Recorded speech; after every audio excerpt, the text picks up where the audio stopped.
The noon train had come and gone, and Clara Whitfield was still sitting on her trunk. She had counted the boards on the platform twice, traced the grain of the weathered wood with her eyes until the patterns blurred, and watched 3 different families reunite with laughter and tears while she remained perfectly, painfully still.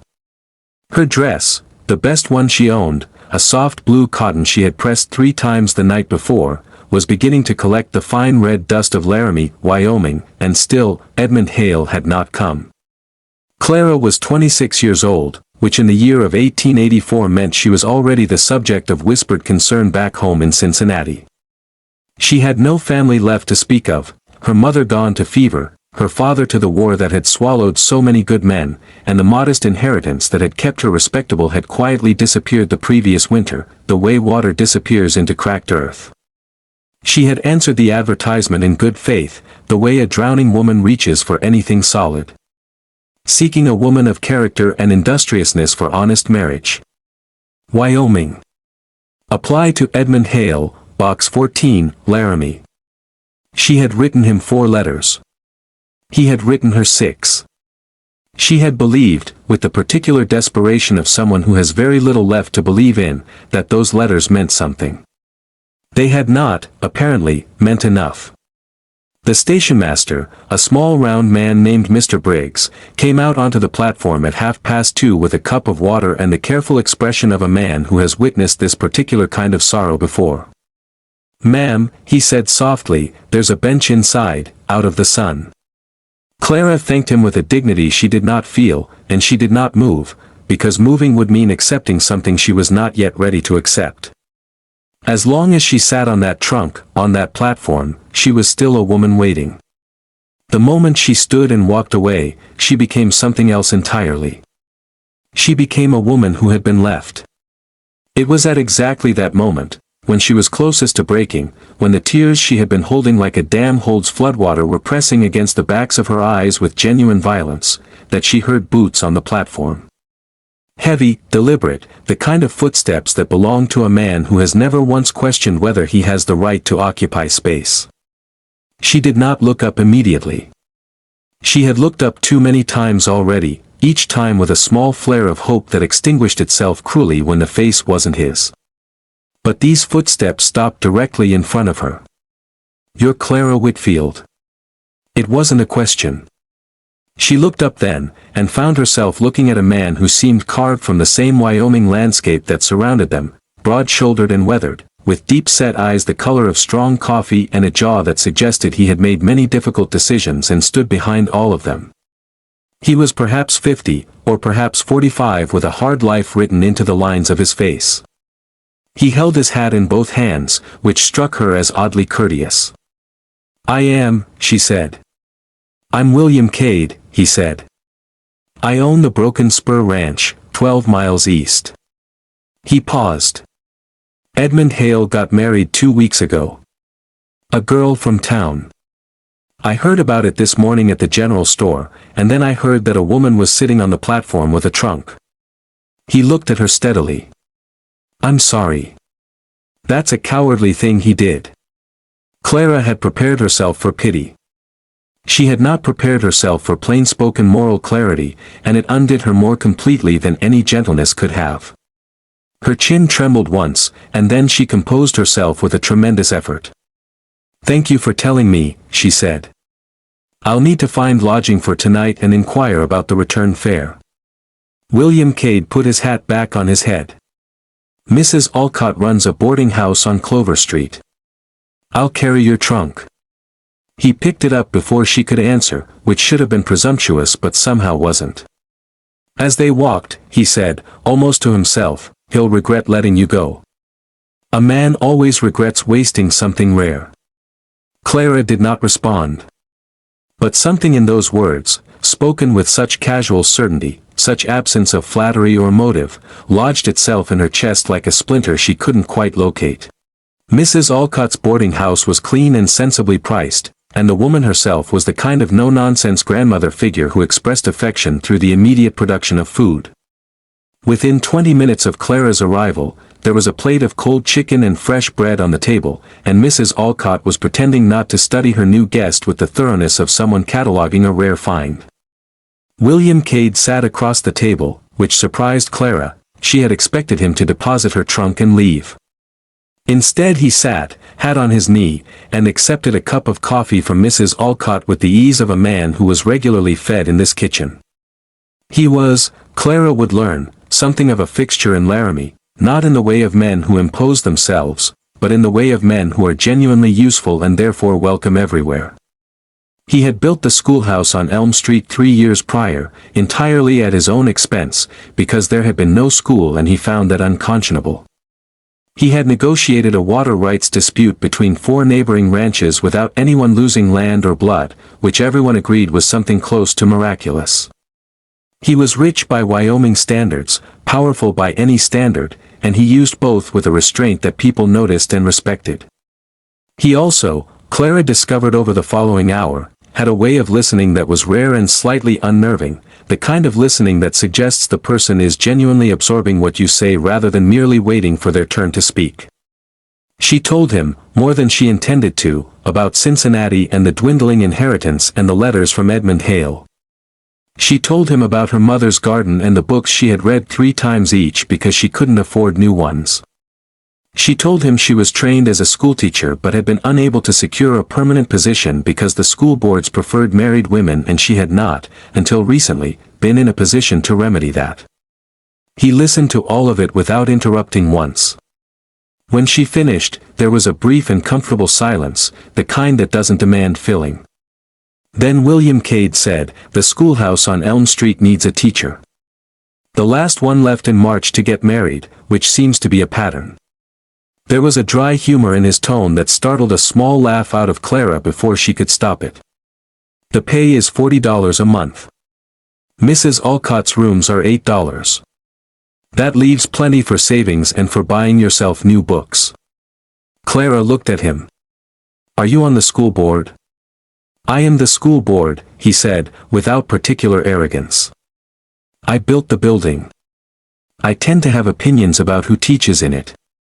She thought about it for exactly 10 seconds. She thought about the return ticket to Cincinnati, about the cold apartment she had sublet, about the women who would smile carefully when they saw her and ask about the wedding invoices arranged to sound innocent. Then she thought about 38 children in a Wyoming schoolhouse and $40 a month and the particular pleasure of being useful in a place where no one yet knew her story. "I'll need a week to consider," she said. "Of course," he said, and stood. He picked up his hat. Then he paused at the door and said, without turning around, "For what it's worth, Miss Whitfield, the children here are bright and they're hungry to learn. They deserve someone who'll stay." He left then, and the door closed quietly behind him, and Mrs. Alcott sat down across from Clara with the deliberate movement of a woman about to say something significant. "He lost his wife 4 years ago," Mrs. Alcott said. "Fever. He hasn't looked at a woman since. I mention it," she added briskly, "only as context." "It's a job offer," Clara said firmly. "Of course it is," said Mrs. Alcott, and smiled at her bread. Clara took the job in 3 days rather than 7, because she was practical and because she had watched from her window as 2 children pressed their faces against the dark glass of the schoolhouse on Elm Street with an expression she recognized, the expression of people who want desperately to be let in. The first morning she unlocked the schoolhouse door, she found 32 students ranging from 6 to 16, a wood stove that smoked badly, a set of readers that were falling apart at the spines, and a chalk shortage so severe that she quickly instituted a system where children wrote their sums in the dust with sticks before committing anything to the board. Within a week, she had reorganized the students by ability rather than age, had written to a publisher in Chicago requesting donated books, and had instituted a reading hour at the end of each day where she read aloud while the students listened with the particular stillness of people receiving something they hadn't known they were starving for. William Cade came by the schoolhouse on the 3rd Friday, ostensibly to check on the stove. He stood in the doorway while Clara finished reading from David Copperfield, and she did not pause or acknowledge him, because she had learned in her first week that any interruption shattered the spell and then she had to work for 10 minutes to get it back. He stood there through the end of the chapter, hat in hand again, and when she closed the book and the children gathered their things, he walked over and looked at the wall where she had pinned a large hand-drawn map of the world. "I did that this morning," she said. "I thought they should know the shape of things." He studied the map for a moment. "Henderson Creek is marked.